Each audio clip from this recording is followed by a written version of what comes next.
Dosm Rider Review. Hey YouTube, Dosm Rider here with a special Dosm's Rambles. I know in the last video I said the next ramble would be over Lost Galaxy.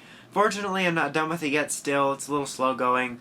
I will be doing Lost Galaxy for sure. It's not going to be a Die Ranger ramble because I actually haven't finished Lost Galaxy yet. And this light, I gotta leave the light on, whatever. The TV's not on in any way for him. There's definitely not How I Met Your Mother over there. Nope. But, yeah, so I wanted to do a special ramble. If you tell by the title, it is on the Super Hero Taisen franchise. About a week, maybe 2 weeks ago? I don't know about time. But it was a little shortly ago. I guess that's how you say it. I've watched the third Super Hero Taisen movie, which is Kamen Rider Taisen, or the Showa versus Heisei thing, whatever the title was. I watched it, and it kind of inspired me, not because it was a good movie, but inspired me to do this ramble about the franchise. So, this is going to kind of be random, as they are card rambles. Card rambles. Wow, this video is fantastic so far.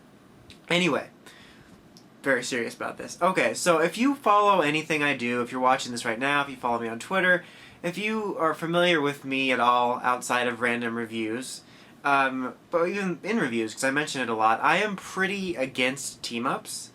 It's not a general policy I've always had. It's more so this last maybe 3-4 years. It's because of how oversaturated they've become. I've mentioned this on several occasions, you know, back before all this, team-ups used to be one of my favorite things. I would look forward every year to the Power Rangers one or the Sentai one. It would just be this unbelievable excitement. I was so stoked for it. It was like one of the absolute favorite events of Toku of the year. But now, between the anniversary series and then the crossover movies every year, it's so unspecial that it's like practically as common as the Riders having a belt or a transformation device or the Rangers having a helmet. And so it's no longer exciting, which is really sad because, like I said, it was one of my favorite things. But unfortunately, you know, they do make money, so I understand they want to make them to make money. As much as I disagree with the fact that we're taking the speciality away, they're making them. But so, when they announced Super Hero Taisen, I wasn't excited, especially since in the announcement they essentially said, now that the anniversary celebrations are over, it's time to kick it up. And so, at the core, I can understand why the concept is exciting to people, because it would have been very exciting to me.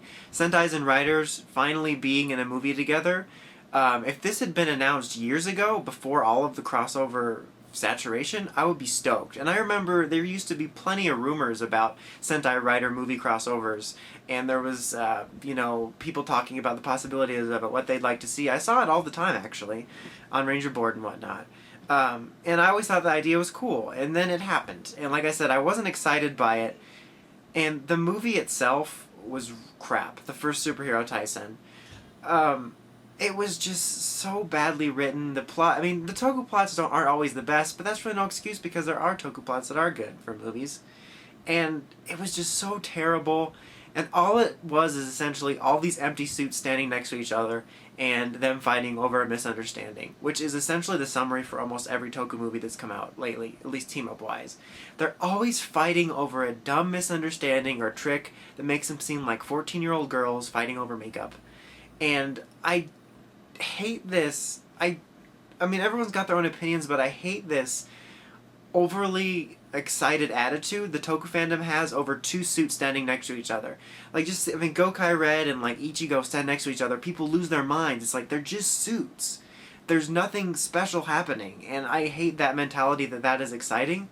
Because for me, even before the saturation, the excitement about crossovers was seeing the characters that I loved from the previous series come back, seeing what they're up to, and most of all about the crossovers in particular, is seeing them interact with the current cast. I loved seeing how they played off of each other, the various humor or mannerisms. That was always my favorite part, and not the empty suits standing next to each other. I mean, they're not even the actors. And especially in these movies, the majority of them they don't even have the actors back. It's not even for voiceover, so they're just literally soulless suits standing next to each other. So the first Super Hero Taisen was essentially trash. I think the only part I liked was seeing Gokai Red beat up the Showa Riders because I hate the Showa Riders. Okay, now Super Hero Taisen Z was pretty random, and I honestly thought I was going to hate it more than the first one, because it had a sort of more random cast, whereas the first one played up, like, you got Gokai Red, and you got Decade in there, leading the Riders and Sentai. I'm doing this a lot. but I thought it was going to be weird. It was more of a random core cast that had like Yoko from Go Busters, I think Guy from Go Kaiger, New, Gavin, and Wizard and Beast. If I'm forgetting anyone, I apologize. It's been a little while, but they had a really strange little group, and it almost seemed like they couldn't get enough people back for this. So I'm like, oh, this is gonna be crap. But to be honest, Super Hero Taisen Z is easily my favorite of the three. The plot was still pretty dumb, but it didn't feel as dumb as the originals. And I think Super Hero Taisen Z got a lot right in the fact that there wasn't a lot of conflict between the heroes, with the exception of the very beginning. And then after that, it was essentially just the core cast moving along on this little mission, with a few other cameos like Kyoryuger and stuff. But they kept it to the core cast, and there was some really good interactions there. Some good, sort of more meaningful interactions, and some really funny interactions that made use of these interesting characters. I always remember this one part. I can't remember if it was Beast or Guy that said it, but like one of the metal heroes showed up. It was like Sharavan or Caravan or whatever, and he's walking up, and I think it was like Guy or Beast that said, "Hey, there's a guy dressed like a candy bar behind you," and I thought that was hilarious. And they had a lot of really good, fun character moments, and it was honestly really enjoyable for me. It's the way I thought they should have been, is just focusing on these core characters. Unfortunately, at the end, they kind of blew their load with everyone standing next to each other again. There's a dumb CGI fight. And I'm not complaining because it's CGI, because I like CGI, and I hate that stupid, oh, we shouldn't use CGI, we should use practical effects crap. But that's for another ramble. But the point is it's this big, overblown conflict, bloated, full of suits standing next to each other and crap, that just kind of ruined, I guess it didn't ruin what I enjoyed, but it kind of spoiled what could have been at least a semi-enjoyable movie for me. Because like I said, I really enjoyed the core meat of the movie, but it's just the end is so much shallow toku fapping, I just hate it. Alright, now for the third one, which I just watched, which was Kamen Rider Taisen, which is essentially not even a Super Hero Taisen movie, but it's kind of lumped in with there. It was mainly the Showa Riders versus the Heisei Riders, featuring Super Sentai. And let me tell you, Super Sentai was so shoehorned in this movie. It was insanely stupid. They had no place there. It wasn't even sort of cleverly written in. It did not need to be in there. It was actually awful. Now, the movie itself, the concept, yet again, it didn't excite me. Possibly even less excitement than the first two movies' announcements, because, like I said, I'm not a fan of the older writers. And here's the thing. Like, I just don't like them because I don't really like older stuff. I have a hard time watching it. But here's the thing. Again, this is Monk style now. I understand that they're bringing the Showa suits back for, like, Let's Go Kamen Rider or whatever. For that first time, for the anniversary, sure. Go ahead, bring it back for the one movie. It's nostalgia, it's what anniversary celebration, whatever. Fine. But if you're going to keep using these suits, they need to be updated. It's probably a really controversial opinion, but I think they need to update them. I actually really like the first and the next suits. Do something like that, because especially in this movie, when they are near the Heisei suits, which even if you don't like a design of the Heisei suits, which there are some people don't like and some I don't care for as much, they all still look 10 times better than these crap Showa suits that look like they're wearing football gear they painted and their chests are flopping in their face. I think, like, black and black are actually the only ones that look normal. Like, seriously, they're trash. If they're going to keep using them, they need to update it. But anyway, I'm getting distracted. So, the core plot of the movie is absolutely stupid. It essentially boils down to the Showa Riders being mad at the Heisei Riders for having attachments to friends and family and being nice.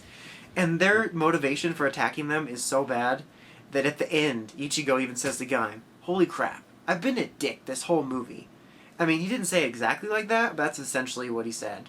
The conflict, I would have much rather had a dumb brainwashing thing. It was the dumbest excuse I've ever seen for why they would fight, especially since even after they defeated the enemy, the Showa Riders were like, "We're still mad at you." So dumb. And there were some parts in this movie that I thought were okay. In the middle, they mainly sort of had this core cast. They had Ichigo's actor, Hongo Takashi or whatever, and they had the guy that played X. I didn't know who he was. When he showed up, he was around so long, I'm like, oh, you're probably important. And then they had Decade, Tsukasa, and we had Shotaro as Double or Joker. And we had current writer Gaim Koda, and then we had Fai's Takumi. There we go. And so there were some things I liked about the middle interactions. I really enjoyed Baron and Shotaro's interactions. I thought they were really funny. And I really liked the scenes between Kamen Rider X, I don't remember his name, sorry, and Takumi. There were some really neat scenes in there where they were sort of bonding, and it was actually probably my favorite part of the movie.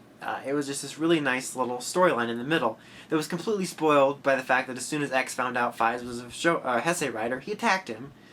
And then later, when Faiz suddenly changed his motivations about wanting essentially what the other side wanted, it was dumb. It completely ruined. I hate to say that word because it didn't ruin the enjoyment I had, but like it sort of ruined where the story was going. Like I said, I really liked those scenes, and then it had this dumb payoff when X acted like an idiot, and then when Takumi acted like an idiot. But yeah, that was pretty much all I enjoyed. Was the middle part. There was some really nice little interactions, and nice little subtle moments like Shotaro's humor and Takumi still not liking hot food. It was just really small things like that I liked. But later, it was just such crap. Like I said, the motivation was crap. The plot was crap. I feel like Colin when he's doing a thing and who's like, it was crap, crap, crap. It was just so dumb, and yet another excuse for a bunch of empty soulless suits to fight like 14-year-old girls at the end. I think the only other part I really liked was in the beginning when Koda transformed and he was being shot at, and he took the orange arms and spun it around his arm to deflect it before transforming. Most badass Gaim transformation ever. But anyway, the movie overall was crap. Yet again, it just became overblown and dumb and too much going on. So, if you can't tell, overall, I really dislike the franchise. Super Hero Taisen Z was my favorite of the three, which is really weird. But now, if they're going to keep doing this, as of this video, they haven't announced another one, but there's a very strong chance we'll get another one. I don't remember how well Kamen Rider Taisen did. Now, if it were up to me, I would have these movies stop for a while. A couple years, 5 years, I don't know. Have them stop for a bit so it becomes special again. And then come back and do something else. Honestly, I would be completely okay with a movie every year that was just a crossover between the current Rider series cast and the current Sentai series cast. It would essentially just be like when the two Sentais have a team up every year. I would be fine with that. See how their casts interact, no big deal. But if they're going to do these sort of bring other people back movie, they need to do what the core of Super Hero Taisen Z did. And bring back whoever the handful of people you can get, whether you're doing just Rider, just Sentai, mixture of both, Metal Heroes, whatever, Digimon. Whoever you get back, like let's say you get 5 to 7 people back. Whoever you get back, only focus on them. Do like the middle of Super Hero Taisen Z. Focus on their interactions, their stories, and at the end, they should be the only ones fighting. We do not need 100 soulless suits on screen for no reason. It's not special anymore. The historic moment of all the Riders and Sentai standing next to each other is gone. Just, if you're going to do this, just focus on the cast you can get back. We don't need any more empty suits. There's seriously nobody in there. It's not even exciting. It's not exciting to see Agito back or, I don't know, Chief Boken Red back if it's not even them. It's just an empty suit. It could be anybody. They could have hired a dude off the street. So if you're going to keep doing it, I want them to just, I'm sure they won't, but just focus on the core cast you have back. But I think, like I said, unfortunately, they do make money. That sounds really weird to say that way, but so they're going to probably keep making crossovers and stuff like this. It's just been a thing this last 5 years. But I really wish they would go away because I miss crossovers being special. Like, even when Decade was announced, I was like, this is really cool. And now if something like that happens, if they do another overblown Rider Anniversary Series or Sentai Anniversary Series, I'm just going to get nauseous. It's just been too much, and I honestly miss it being special to me. But yeah, this was a lot. It was more like a broad topic about Toku team-ups than it was Super Hero Taisen in a lot of ways. But yeah, that's just essentially my ramble on Super Hero Taisen. If they continue these movies in any form, like I said, I'd like to see them focus on the core cast, or just focus on your current casts. I guess the same can be said for the yearly team-up between the writers. We don't need to shoehorn Wizard through Double in it every year. I think we'll be fine with just the two casts. But yeah, that's about it. Thank you for listening to my completely random ramble. My next one will be Lost Galaxy. Like I said, I don't know how long it'll be. I'm still halfway through. I've only watched a few more since the last time, but I will try to get back on that as soon as I finish Supernatural. But yeah, that's about it. Until next time, make sure you check out the Crazy Podcast at writersrangerambles.com, and don't forget to like, comment, subscribe. Until next time, it's Dosm Rider, signing out.